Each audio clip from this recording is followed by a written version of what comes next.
na lura gabaki ɗayan ku ba ku da hankali, gaba ɗayan ku ba ku da hankali. Wato irin abin da mahaifiyar ku ta yi shi ne kuka bullo da wani tsagina gini kuma kuna so ko ta tafi ta bar mu babu laifin tsaye babu na zaune, ta bar mu daga ni sai ku. Ke kin yi aure kina gidan mijinki, hankalina ya kwanta, kina can gidan mijinki, shine yau kin kaso aure kin dawo gida. Daga kanki ki kalle ni, daga fuskarki, kin to kin zo dubi kin dawo gida, sai kuma yanzu na zo na samu kina ta kwalliya, kin ɗauko waya ga jaka. Ina za ki je? Dadi, ƙawata ce fa take faci, kuma na je ba daɗewa zan yi ba zan dawo. To, kada ran kada.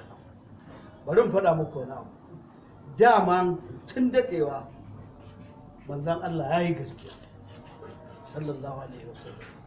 Ya faɗa mana da matanmu da 'ya'yanmu da kuɗi su ne bala'i a tare da mu.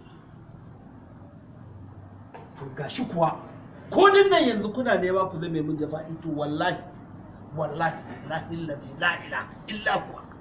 Kin ji na rantsi idan kuka yi ni ba ku isa ku samun hawan jini ba, sai in tafiya ta inda ba ku sani ba, ka Allah ya hala ku alam ya ku shi ke dan ba ni ba ku, na yi tafiya ta ba zan iya zama ba. Wannan ba ai auka ne, ina da sauran jini na a jiki, ku saka mun hawan jini mutu ko wani talarurar ta same ni wanda ba za ku iya ba kula da ni.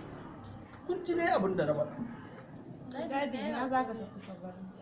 Ba zan tafi ba ku ba, ina ruwanku da inda za ni, sai na gaya muku.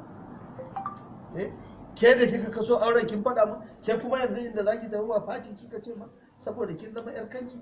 Ke ma kin zama. A can ma sai ka ga na samu wanda za a yi bikin. Kuka sani, oho, ni na tafi. Sai ka dawo, amma zan fita ba zan daɗe ba.